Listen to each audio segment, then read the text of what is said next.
Thank you to the final seminar. Today we're so excited to have Skyler Palatnick here. Skyler completed his BA in physics and astrophysics and an MSc in nanotechnology at the University of Pennsylvania. He's extremely interested in exoplanet and debris disks and designing and manufacturing scientific devices. Outside of research, Skyler is an avid wildlife photographer, surfer, snowboarder, and former competitive boxer. Cool. So thanks so much for being here. Cool. Thanks for the introduction. This was also, I didn't realize I was going to get into it. So, if you're interested in any of this stuff, particularly my dog, feel free to ask me about that stuff. And I'll talk a lot about the research that I'm doing now. Yeah. Hide this. Oh, yeah. Smart. I should hide this one. Yeah. Okay, sweet. Yeah. Cool. Yeah, so over the past couple of years, I've done a lot of work developing Metasurface optics for imaging exoplanets. And I'll talk a lot about Metasurfaces and why I think they're cool and some of the stuff I've done. But I'll start with a little bit of background. Exoplanets are planets that orbit stars other than the sun. They're interesting for a number of reasons, particularly that they might host life. But they're also interesting because they can tell us about Earth's place in the universe in terms of its chemical composition, its geologic composition, as well as how unique the solar system configuration that we exist in is.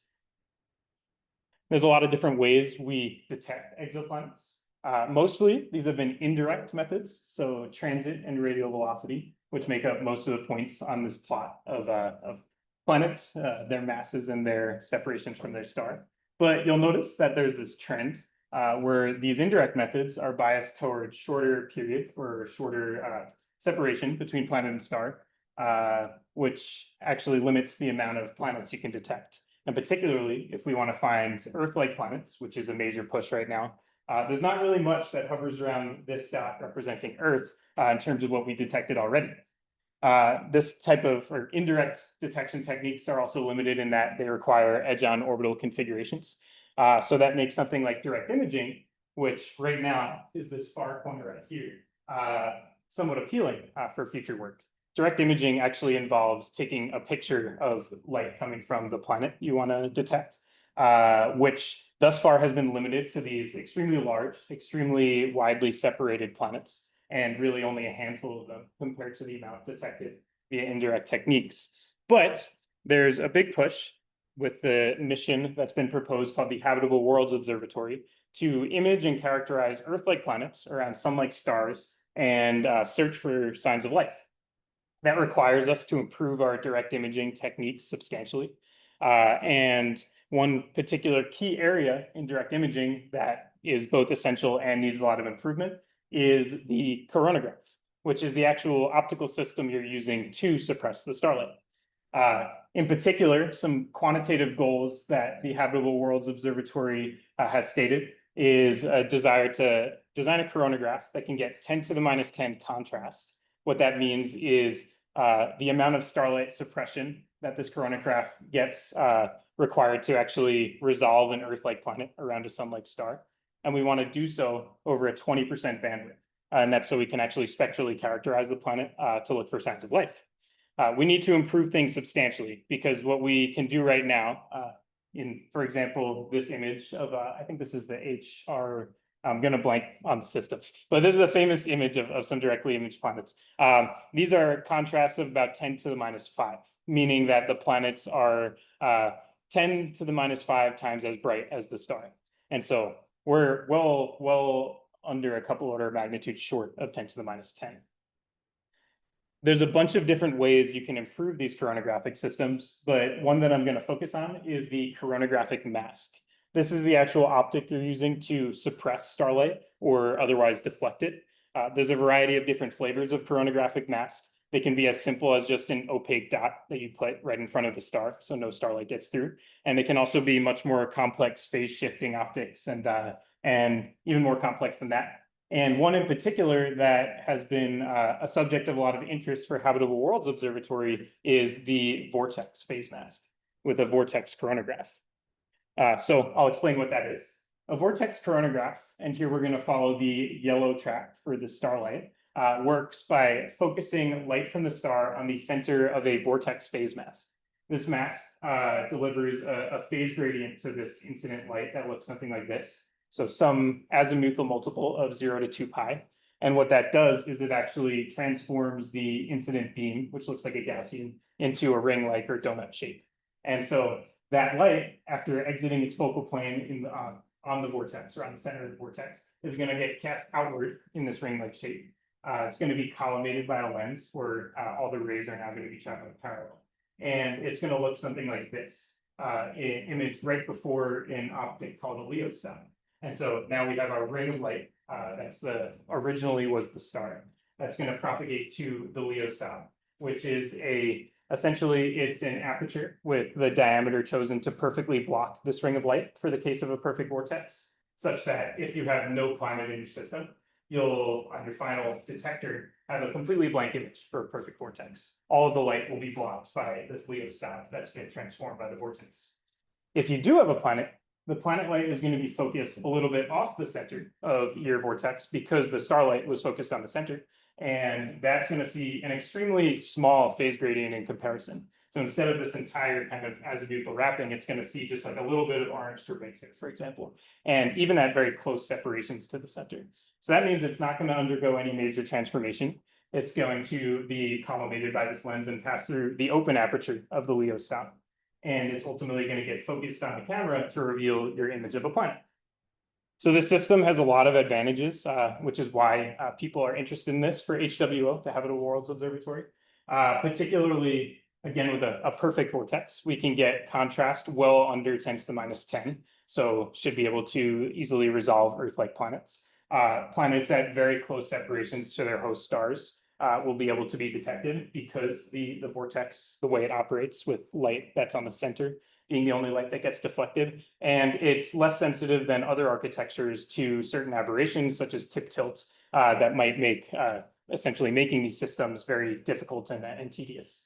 That being said, this is still an open area of research. So why haven't we actually achieved that yet?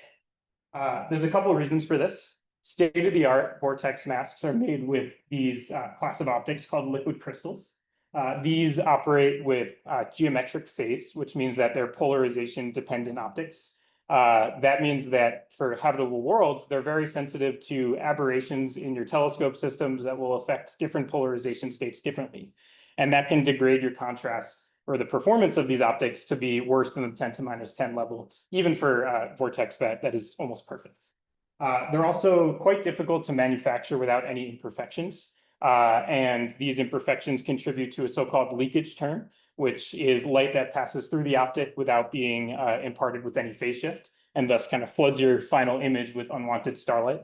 And in practice, astronomers will deal with this by sticking a polarizing filter downstream of the vortex, which does get rid of this leakage term, which is polarized, but it also gets rid of 50% of your throughput. And so if you want to image an Earth-like planet, it's already so faint. Losing 50% of your light is that's a pretty bad hit. So another kind of thing to compound all this is that they're difficult to make, and there's not very many people who make them, and they're very expensive and take a long time to get paid. And so what that means practically is a lot of the groups who work with these optics spend a lot of money and a lot of time waiting, and then they come back and they're not quite perfect. And then you're kind of stuck with something that is the best of what you got, and you just try and figure out how to work with it. An alternative that's been proposed is a scalar vortex. This has the advantage of being polarization insensitive, which means it's not sensitive to these aberrations or this leakage term, which both amount to or are related to the polarized nature of the vector vortex. That being said, because they're made out of an etched dielectric, so think of a sawtooth pattern cut into a piece of glass or like a pinwheel kind of pattern, they're very chromatic because they operate with propagation phase. And that means that they're only going to perform really well at or very close to their design wavelength, which is a bad hit when we want a 20% bandwidth to get this deep contrast over. So if I wanted to design my perfect vortex coronagraph for HWO, I would want it to be scalar, so polarization independent, high transmission to maximize planetary throughput, and also achromatic over this 20% bandwidth. And if I'm being extra greedy, I'd want it to be somewhat accessible to manufacture in terms of cost and actual like tools that we could do it ourselves, because then you could include the manufacturing step in this kind of design process where you design, manufacture, test, and iterate until you get a really high performance result. And that might be possible with metasurfaces. Metasurfaces are arrays of nanoscale structures that can manipulate the phase, the amplitude, the polarization, and or the wavelength of light based on their size, their shape, the space between them, or their material. They can do so on extremely precise scales owing to their subwavelength nature. And they operate through a variety of different mechanisms, namely propagation in geometric phase, as well as different resonances. But because the devices that I've made in my PhD have all been propagation phase, I'm only going to focus on those when I talk about how they work. So how do they work? We'll start with the polarization independent or scalar case. And here we'll look at a single unit cell, which is a nanopost and its surrounding patch of substrate. And then that'll help us understand the overall bulk effects. For the scalar case, we want our unit cell to be axially symmetric. So a circle, a square, a plus shaped cross section. We're going to fix the height to be compatible with simple fabrication. And we're going to vary the width of a nanopost. Larger width nanoposts will have a larger effective refractive index, and thus will impart a larger phase shift on incident light than smaller nanoposts will. So you can imagine if you have a library of different posts with size range sufficient to cover phase shifts between 0 and 2 pi, you can then distribute these posts or this library according to whatever optical function you want to impart on incident light. So in the little schematic here, we apply our library in the pattern of the charge 2 vortex, so 0 to 2 pi wrappings, and that transforms incident light from a flat wavefront into this ring-like shape. I'll touch a little bit on polarization dependent metasurfaces, although most of my talk will focus on scalar devices, just because this kind of gives a little bit of a indication of some of the cooler, at least I think some of the cooler aspects of metasurfaces. So here with propagation phase again, we're going to have a asymmetric unit cell. So that means we're going to have a rectangular block. We're going to have an elliptical or an elongated plus shape, anything with two perpendicular axes of symmetry that are different. And these unit cells will exhibit something called birefringence, where light that's polarized parallel to one axis of this block will see a different effective refractive index than light that's polarized perpendicular to that axis. This is kind of illustrated in the schematic on the bottom right. If we have a rectangle, light that's polarized parallel to the long axis of the rectangle will see a larger effective refractive index than light polarized parallel to the shorter axis. And that's anyway. Essentially what that means is you can apply two different phase profiles with the exact same optic to two different orthogonal polarization states of light. And this has been demonstrated before. These are measurements from a group at Caltech and Arbabi et al. They showed a metasurface where it can display the word Caltech in one polarization and then the Caltech emblem in an orthogonal polarization. And so just as a kind of an indication of some of the more exotic this really doesn't even scratch the surface. There's a lot of cool things you can do with these optics. Cool.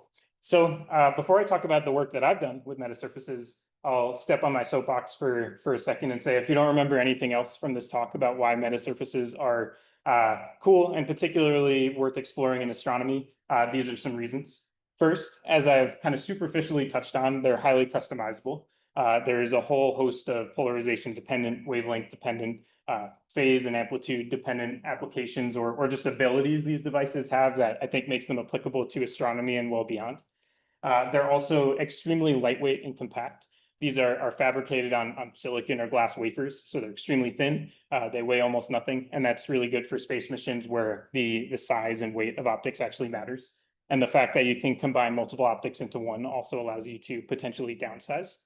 And lastly, they can be fabricated with standard semiconductor fab techniques using tools that are available in clean rooms throughout the world or at academic institutions throughout the world, including Boulder, including a lot of other institutions. That means that groups like mine in Santa Barbara that are predominantly astronomy focused can actually try their hand at making stuff and get some good results out of it.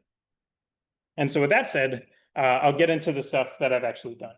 So when I started grad school, I was starting basically the same year as my professor. And at that time, both of us were new and the field of metasurfaces in astronomy was not even really born yet. There was less than a small handful of people thinking about this. So, even questions that might be very basic to a real Metasurface expert or people in that field were largely unknown to us. And so I classify them into these three buckets: design, fabrication, and characterization. And one by one, we kind of answered these questions for ourselves. Could we design a Metasurface that actually meets the specifications we want? Could we actually make it? And then if we make it, does it perform how we expect? And so I'll start with design. The easiest way to design a Metasurface is with a technique called forward design. Here we simulate a library of different nanoposts where we'll vary some geometric property, for example, the width of a cylindrical post or the diameter. And we'll determine a relationship between the phase response of the nanopost and then the shape parameter that we varied. We'll then take a phase profile that we want to impart on incident light, for example, a charge 1 vortex, and pixel by pixel in that phase profile, we'll map the corresponding unit cell to the corresponding phase shift to ultimately get our distribution of posts we can simulate and fabricate. So as part of my PhD, I built my own forward design optimization software that takes multiple geometric parameters of a unit cell and then uses those and their wavelength dependent phase and transmission behavior in order to design achromatic high transmission Metasurface devices. And so there's a lot of black box details in each of these buckets that I will not go into in this talk, but if people are interested in how Metasurface optimization and design works, I'm more than happy to talk about that. There are two kind of aspects to this optimization process that I'll highlight that hopefully will just clarify how this works. And one of them is how we actually get the input unit cell data to optimize our Metasurface width. And to do that, we use a tool called a finite difference time domain simulation, or an FDTD simulation. And here we're defining some geometry and we're sending light through it. And then we're actually solving for Maxwell's equations to determine the phase and amplitude of the electric field after it passes through a unit cell. And so this is just kind of simply demonstrated in the schematic on the right, where we send light through one side of a box. Our unit cell is in the box, and the boundaries are usually defined to be periodic. So it's just assuming an infinite array of the same exact unit cell on all sides. And then we have an electric field monitor on top that tells us the phase and amplitude response of the unit cell. And so when we run the simulation, we'll get output data that looks something like this. Here I'm showing the phase and then the transmission. Phase is on top, transmission is on the bottom. For a cylindrical nanopost at one wavelength, where we're varying the diameter of the post or the space between posts, the period, on the y-axis. And you can see just essentially the response that we get in terms of phase and transmission as a function of these shape parameters. We might also do this for different shapes, so square nanoposts or other shapes. And we'll do this for several different wavelengths, and that'll form the database of unit cell behavior that we'll use in our optimization. So one other aspect that I'll highlight of my design technique is something that in Santa Barbara we kind of did as an innovation to this area, which is the use of the spacing between posts as an actual free parameter to make the Metasurface behavior more achromatic. So periodic Metasurfaces are what I call conventional Metasurfaces. So most Metasurfaces are made with a fixed grid spacing between each post. And we determined that we could use the spacing between the posts as well as the size of the posts to actually just add an additional degree of freedom that both helps them be more achromatic and actually, as it turns out, makes them a little easier to fabricate. But as you might imagine with an irregular grid, that can be really difficult to figure out how to distribute posts according to this grid. And that was a whole kind of a project that I endeavored on to figure out. And ultimately, what we ended up doing is we use a meshing software, which is something that is primarily used for topology kind of study and optimization. It's used in like 3D modeling and things like this. And we feed it output of my optimization, which I call the distance function. And this is the ideal period or spacing between posts at each pixel in a target phase profile. And then we use that to iteratively kind of stretch and change the positions of vertices in a mesh, where the distance between each point in the mesh is defined by the target distance in this distance function.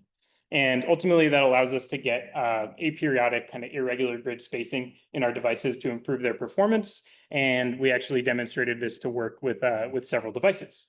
So in my 2023 conference proceedings at SPIE, I introduced several different vortex designs using my optimization technique.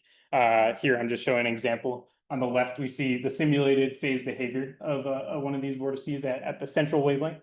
Then we see that for the variable spacing or aperiodic design, we get lower and more achromatic phase residuals than two fixed period comparison curves. So the variable spacing is the solid blue line, and the transmission is comparable or better. And so we did this for 4 different wavelength regimes, the J, H, K, and visible band. And we showed essentially the same result each time. The variable spacing does better in terms of achromatic behavior and transmission than fixed period devices. And we also showed that we get some gains by using shapes, multiple shapes as free parameter in addition to the spacing and the shape size, rather than just using nanoposts that are circular or square. So naturally, with the goal of making a vortex for HWO, we wanted to try to make something that could achieve 10 to the minus 10 contrast. And to do that, our goal was to design a metasurface that had as low phase residuals as you could possibly get and as high transmission as you could possibly get. And we did succeed in getting some really low simulated phase residuals below 0.1 radians, and then high transmission over a 20% bandwidth, or I think a little more than a 20% bandwidth in the visible. But when we used the simulated performance of this optic in coronagraph simulations, we only got contrast around 10 to the minus 8. So it's still a couple orders of magnitude short. And something that I did a deep dive into in my next year's conference proceedings was exactly why this might be. And that those details are, I'll say, another kind of can of worms that I'm going to skip in this talk, but I'm more than happy to talk about if people are curious about that. Just another kind of exploration I did in design space was if we could design a polarization dependent optic that might be useful to us. And so here, as an example, I made a vortex in one polarization using these birefringent nanoposts and a phase dimple in the orthogonal polarization. So in one optic, you could do both wavefront sensing and coronography. And so with that, even though we hadn't made a 10 to the minus 10 level coronagraph, we still had made several different designs that we were pretty happy about and ready to actually try to fabricate. Before I actually get into fabrication, this is the longest talk that I've done. And I know with my own short attention span that I would like to have a second to just like break it up. So this is my dog, Walter. This is our Walter break. And now we can jump back into it. So how do you actually make a metasurface? We'll take the case that we most often use, which is silicon posts on glass substrate. We're going to deposit silicon via a deposition technique. We're going to deposit photoresist on top of the silicon. Photoresist is a resin-like material that for negative photoresist, which is what we use, it cures when you expose it to light. Then we're going to pattern this resist with a lithographic technique. The technique we use is called deep UV photolithography. And what that entails is you have this, essentially it's an optic called a photomask. And this is like a stencil where you're going to have a hole wherever you want a nanopost on your device. And you're going to shine UV light through this stencil, which is going to cure the photoresist wherever you want a nanopost. So you'll end up with a mold of your metasurface in the photoresist sitting on top of silicon. You're going to then etch the silicon to carve out the nanoposts using the photoresist as a shield or a mask. Yeah. Oh, yeah. Sorry. This is amorphous silicon. Yeah. So there's different kind of structures of silicon, and amorphous is the easiest to deposit on substrates. Yeah. You're going to etch into the silicon using the photoresist as a mask. And then you're going to remove the photoresist and you're going to be left with your silicon posts on your glass substrate. So seems easy enough, but turns out it's really hard. And there's a whole lot of process development that had to be done in order to actually make something that looked like it was supposed to. And this is an example of something that doesn't look like it's supposed to, just to be clear. The biggest posts are all molded together. The smallest posts don't even show up. And everything has this kind of silo shape, which is all things we don't want. One particular reason for this that I'll note is we were opting for a photolithography-based process. Whereas most metasurfaces are made with something called electron beam lithography. And this involves serially carving out each post one by one in your photoresist, But when you want to make an optic that's interesting to astronomers, so it's like a centimeter at least, that entails like 100 to 200 to billions of nanoposts. And so you might imagine carving each of those one by one is really slow and also really expensive. So photolithography, you can actually, it's a serial process because you're shining light through your entire stencil, your photomask, and that allows you to make large area optics very fast. But it also has a sacrifice of your resolution being limited by the wavelength of light you're exposing your resist with. And so you can only really get 200 nanometer features or gaps. That's a big limitation that we had to work around. It is possible, though, to make metasurfaces this way. And after a lot of process development, I led a paper published in a fabrication journal, JVST, where I showed several different tricks for actually making these devices with photolithography. And I'm happy to talk more about that. But again, gonna kind of skip those details. Here's some fun examples of devices that we made that actually look closer to what they're supposed to. And with those being made, we answered the question of could we actually make some of the designs that we had created. And that left the last kind of question mark, which was characterization. Could we characterize devices that we had built? And do they perform as we expect them to? And the first kind of step in answering this question was to build an instrument that would be able to measure the properties we were using to actually design the devices. So namely the phase and the transmission of the Metasurface. And in that regard, I built a digital holographic microscope with the help of a collaborator, Kent Wallace at JPL. And I'll talk about how this works on the next slide. But essentially, it uses interferometric techniques to measure the spatial phase and amplitude behavior of a sample relative to a reference beam. And it's constructed of all Thorlabs components and 3D printed parts, so it's kind of a fun Lego project to get to do. So the way it actually works, you send light in through a single mode fiber. It's collimated before it passes through your sample. And this beam is passing through your sample to two objective lenses. One of the objective lenses is going to be positioned directly above your sample. And the other objective lens is going to be positioned over blank substrate next to your sample. And that allows you to have these two beams you can then focus on your detector, which creates an interference pattern. And from the fringes in this interference pattern, you can actually reconstruct the phase and transmission behavior of your sample relative to the substrate. And so here as an example of something that didn't work, but we characterized in the early days of building this, we had a vortex that was intended to be charge 1, so 1, 0 to 2 pi wrapping. And we measured it with our DHM, and it turned out it was a charge 3 vortex. We measured stuff that did actually work. So one of the papers that I published this past year in Optics Express detailed a charge 4, so 4, 0 to 2 pi wrappings vortex for the H band, where we showed achromatic phase behavior and high transmission over about 2/3 of the H band, with some obvious room for improvement with these defects in transmission.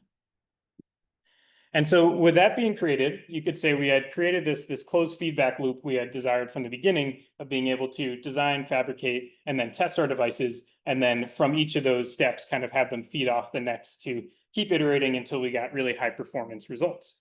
But we weren't fully satisfied with this, because the one thing that we hadn't measured was how our optic actually performs in a coronagraph system. And so in that regard, most of my recent work has been to develop a coronagraphic testbed in my lab. We call it the moderate contrast testbed, and I developed it with the help of a postdoc and a grad student in my lab, whose names are included up there. And the optical path is shown right here, where it operates essentially the same as the simple diagram I showed in one of my early slides, but with OAPs, or off-axis parabolic mirrors, instead of lenses. So we're feeding in light with fiber. It's collimated by the first OAP, where it's sent to a deformable mirror. This mirror right now is just acting as a flat surface to fold the light back into the optical system, but we'd like to get this to actually start doing some wavefront control to improve our contrast results. It's sent to another OAP, where it's focused on our vortex. The vortex transforms light if it's on axis, and then it's sent to the next OAP, where it passes through the Leo stop. And for a perfect vortex, there would be nothing on our camera, but these aren't perfect vortex masks. So there is always something on the camera, and it passes to the final OAP, where it's focused on the camera so we can characterize. This is the actual layout of the test bed in the lab. on the right with the optical path overlaid. And here's an example of one of these Metasurface vortex masks I fabricated in its mount. And so here's some results from this test bed. On the left, I'm showing a coronagraphic image. So this is an image with the vortex in and light centered and focused on the vortex. And on the right, I'm showing a non-coronagraphic image. So this is an image with the vortex completely removed from the system. And you can see with the vortex in, we get a clear reduction in the peak brightness and also what looks like some reduction in the area rings or the area away from the center. There's also a lot of kind of junk in these images, and I attribute that to both image processing techniques as well as our crappy infrared detector being annoying, essentially. So a common way that people assess these images visually and more quantitatively is by taking what's called a radial profile. And so for that, you're just taking rings from the center of this image and then extending outward and taking the median value in each of these rings to kind of construct a representative curve of what this image looks like. And that's shown on the right. For our actual data is the orange curve. And then for an ideal area PSF profile, that's the dashed line. And so what do our coronagraphic image profiles look like? That's shown on the left. Here, the darker blue represents longer wavelengths, the lighter blue represents shorter wavelengths. And you can see that for wavelengths spanning the entire H band, we get a clear reduction in both the peak and then the outer regions of the light, which means the vortex is doing what we want it to. A common metric that people will call contrast is to take the average of some region of lambda over d, or separation from the star. The star would be at 0, and then you'd average some region between A and B lambda over d, and then normalize that to the peak of the coronagraphic image. That's called contrast, and I show a bunch of different contrast curves on the right-hand plot for different regions or separations from our host star. A particular curve of interest for a lot of people is the 3 to 10 lambda over d region, and this we get contrast from 10 to the minus 4 to a few times 10 to the minus 5. And notably for this vortex, which is a scalar vortex, it's very achromatic. And so our contrasts aren't particularly super deep, but they do average out about the same across the entire wavelength range, which is something that no scalar vortex has been able to do so far. In terms of null depth, this is another metric. This is defined as the peak value in our coronagraphic image divided by the peak of the non-coronagraphic image. We're a little more chromatic, but we get about a factor of 10 to a factor of a couple 10 to the minus 2 or times 10 to the minus 3 across the H band. And for a measurement that's maybe a little more realistic, what we had done before is we looked with single wavelength channels at wavelengths across the H band, but here we illuminate the vortex with just full broadband H band light, and we look at the performance. And the coronagraphic image is in the middle, the non-coronagraphic image is on the right, and again we see just about the same thing. Reduced light in the coronagraphic image in both the peak and the wings, and then our radial profile shows basically the same result we got last time, the average contrast being just under 10 to the minus 4. So to put these results in context, there's no other Metasurface vortex coronagraph that exists. So we tried to just find the closest thing we could in terms of optics that are currently out there. And in that regard, we looked at the H-band vortex that is currently on the Subaru instrument, and this is a liquid crystal vortex, so a conventional vortex by our standards. And in the Kuhn et al. Paper in 2018, they report the lab performance of this device, which is shown as the gray radial profile in this curve. And our devices perform a little bit better, actually. So for the full H band is the dark blue curve, and then the 10% bandwidth that the Kuhn et al. Paper characterized their vortex over is the dashed curve for us. And for both of these, we perform a bit better, maybe a little worse in terms of null depth, but in my opinion, who really cares about that if the area you want to find planets is more suppressed? And so it's very important to say this is not apples to apples. The test bed that they use had different optics, different detector, different pupil plane masks, things like that. So you can't exactly say ours is better than theirs, but this was the closest benchmark that we could find. And it also, as a first generation Metasurface vortex, is just a very encouraging kind of benchmark to say we're already doing close to some of the ground-based or how good those ground-based vortex optics are doing. And so with first generation optic, that means that should only be able to go better from there. To put this into more context and to kind of illustrate that point, the vortex that we got the best contrast performance with is actually far from the best vortex we can make. There's some very obvious defects in this electron microscope image where these posts, which are supposed to be perfect cylinders, aren't even necessarily fully cylindrical at the top. They also have these kind of blobbed together zones, which amount to artifacts from fabrication that we have a direct path to improve upon. And these actually directly correspond to dips in transmission, which also correspond to these phase discontinuities you might see in our measurements. Just a little bit more context, the devices we had designed to be more HWO level were primarily visible vortices that we've just started to fabricate. And our simulated contrast for these is more in the 10 to the minus 8 range. It's not exact to say that the simulated contrast will be what you get in reality, but it was the case for our H-band vortex that the simulated contrast was pretty similar to what we measured. And so I imagine that once we start to actually make some of these visible vortices that are meant to be a bit higher performance, our results will only get better. So in the last section of this talk, just want to talk a little bit about directions that I'm going now and I would like to go in the future. And so there's a couple of projects that I'm working on now that I think are very exciting. One of them is a vortex that might actually get installed in an instrument that'll go on Keck. We were going to install our H-band vortex in NERC 2, but at the last minute, the powers that be changed their mind. And so our constellation project was to design a vortex for a different wavelength range that will go in the scales instrument. And these are some preliminary results from that effort. Here's a pretty picture of one such prototype we have. And then on the right, these are DHM measurements that have a ton of noise because our detector does not like measuring things in the K-band.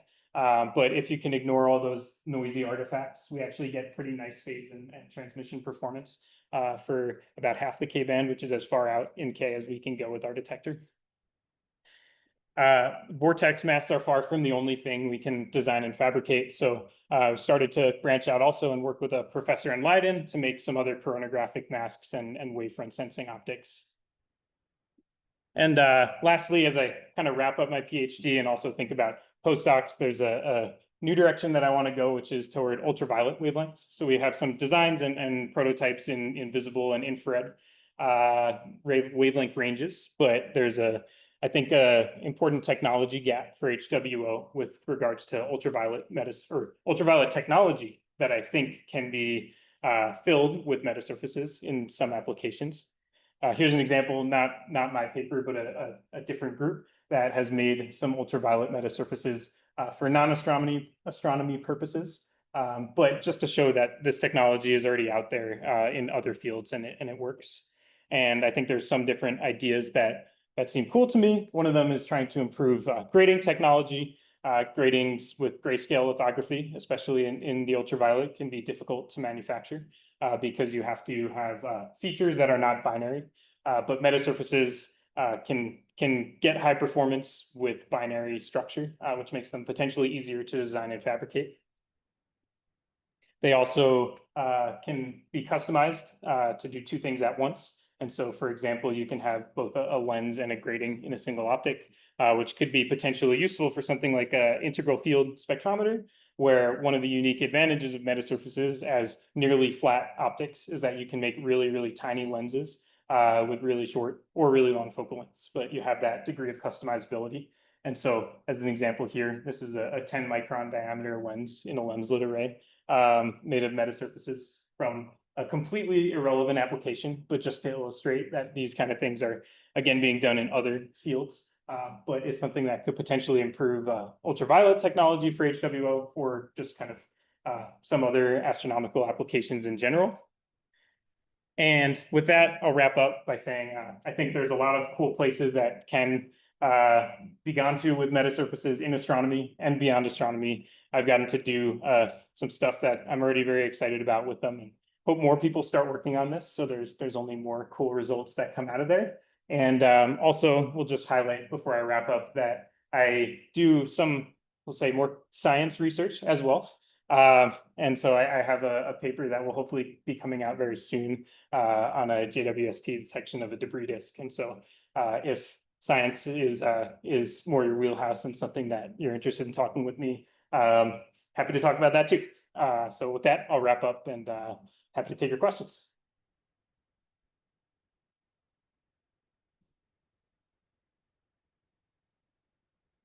Yeah. Got two questions for you. I think they're related. One might be good and the other one might be. So first off, really cool.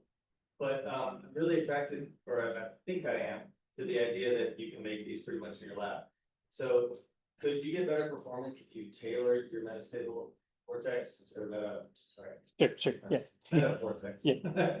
to the actual optical system, like including the aberration, polarization effects, and whatever sins that the real telescope ends up having? Totally. And that's something that we haven't really explored yet. So one of the limitations with photolithography, and we just got a new e-beam lithography tool that does things a lot faster. So we're actually starting to transition there, is that you order a photomask, which is this block of quartz, and then you're stuck with those designs until you order a new photomask. And so an advantage with e-beam lithography is like we could make a whole test bed and then measure it really well, and then make a design and then see how that fits into it. And then if it doesn't work, I can just like go to the lab the next day and make another design. And it makes a lot more easy to make those kind of improvements. Yeah. That's cool. Now the second one. Yeah. Could you put something serious? Like you take a measurement, you say, well, there's some residuals, then you design a new one and put another one in. Yeah. I mean, that transmission's so high, it seems like you could afford a little bit more loss. Yeah, that's so one of the ideas that we have for trying to make an HWO vortex is that essentially there's these residuals that you should be able to design a second metasurface for. And like you said, you'll take a transmission hit, but then you can just zero out the phase residuals even more and hopefully just get a higher performance optic. Yeah.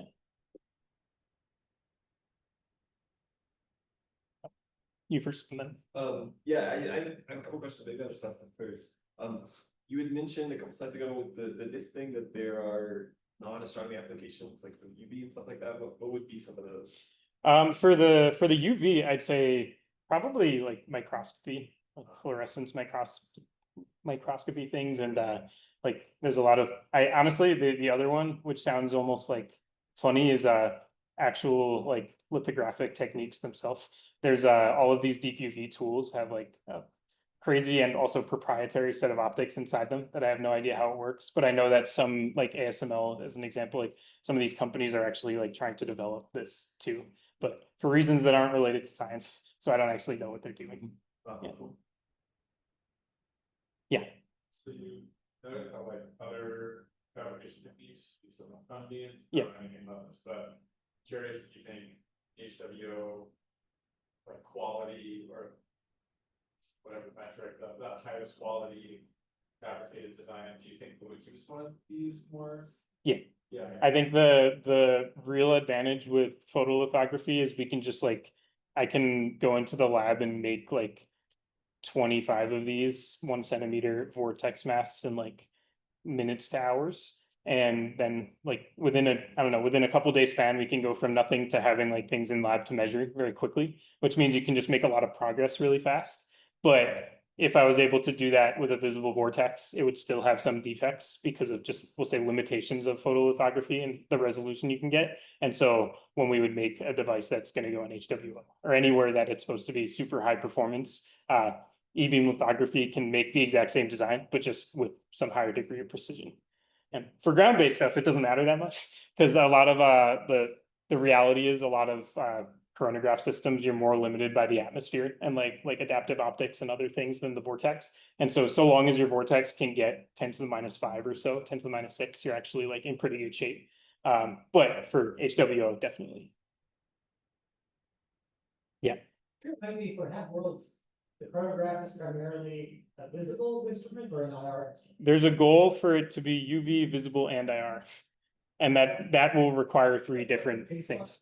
I think visible, yeah, yeah. It's easy, right? Yeah, that's, Just camera phones. yeah, yeah, yeah, definitely. Yeah. I had a question about, kind of towards the beginning when you were showing the FDTP. FDTD, yeah, yeah. When you were showing that and you had these numerical simulations, for the different cylinder sizes and spacings, there was a certain size where kind of like regardless of the spacing, the transmission dropped. Do Yes. you have like some explanation or intuitive picture of like why, kind of regardless of spacing, like just kind of. This, yeah, yeah, There. So yeah. right about 0.3. So there's we'll say some of the like the magic behind how these work is they're all operating in like resonant space.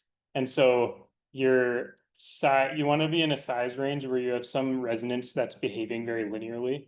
Because like, of course, you're not like making a like more material show up in the long ways direction. So the way you might understand like propagation phase is like the thicker your glass, the more delay of phase it's going to get before it comes out the other side. With this, you actually like have light that couples into the post and then it's going to ping pong around. And you can tailor that resonance based on the feature size. But some resonances behave, we'll say, much less ideally for our purposes and will exhibit just like a characteristic drop in transmission. And so that's some of the feature sizes you see here correspond to different resonances that, yeah. So I totally appreciate, your approach of building a library and then meshing the structures together based on some desired phase distribution. Sure, yeah.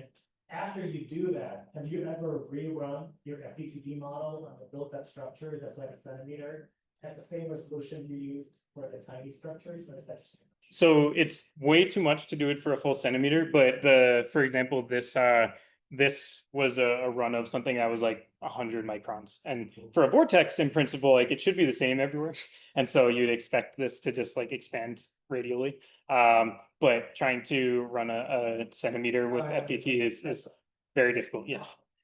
Yeah, that's a good question. I think like I've run like 200 microns is probably the biggest thing I've run. And that was that made the computers in our lab very angry, but it was possible. Yeah, I think there's actually some math that tells you how big you can run an FDTD simulation because there's the box has to scale in some particular way, but I don't actually know. Yeah, yeah, definitely. Yeah, yeah. So, thanks.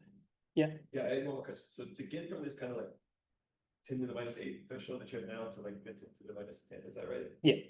Like what are the, like what's gonna have to change with the metasurfaces? Like is it just? Yeah, that's I mean, I guess the short answer is nobody really knows yet, and that's true of like many different coronagraph architectures. Yeah. The thing that I think metasurfaces have as an advantage is the amount of degrees of freedom you could play with. And so I have kind of I'm not in machine learning or AI person. Like, I don't have that expertise myself, but I think if you like used some more complex optimization than my very like forward model, like if you even like involve the actual like optical behavior in the far field, essentially in the design of these devices, I think you could definitely outperform what we've made so far. And so my longer answer is I think more complex optimization techniques, because I think there's enough degrees of freedom to make something really high performance, and or stacking optics together, because like you can stack optics to correct the aberrations of previous optics. And so then you can imagine just iteratively even stacking like 5 of these is going to be super thin. And so like you can have something that gets super, super low phase residuals, with a bit of a hidden transmission that might actually get better contrast. Wow. Yeah. I guess a related question is in the vortexes that you've made so far in the masks, is most of the contrast loss due to the phase basically profile not being as perfect as you would like it to be? For example, the fine wiggles and stuff like Yeah, that, yeah. right? Yeah, so Is the primary thing limiting you right now? yeah, so I think it actually, so in the conference paper after this one, I kind of did a bunch of toy experiments where I like introduced some defect in a vortex and tried to characterize how big that defect had to be to make the contrast worse than 10 to the minus 10, and what kind of defects would affect things more. And the answer was more complicated than I thought, but it does chalk up to, like, of course, if you have residuals in your phase and transmission, that will degrade the performance. And the transmission actually will affect things similarly. So if you have like some spatially varying transmission, even if it's not like 90 to 0, if it's like 90 to 70, you'll lose some performance as well. So like the more flat you can make things, the better, including the residuals, is the short answer I'll give to that. So yeah, trying to figure out how to remove those. Okay,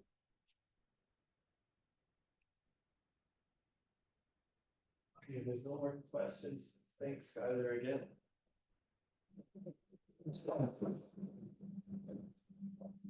That was an awesome talk, and Skyler still has some slots available in his afternoon schedule if he wants to meet.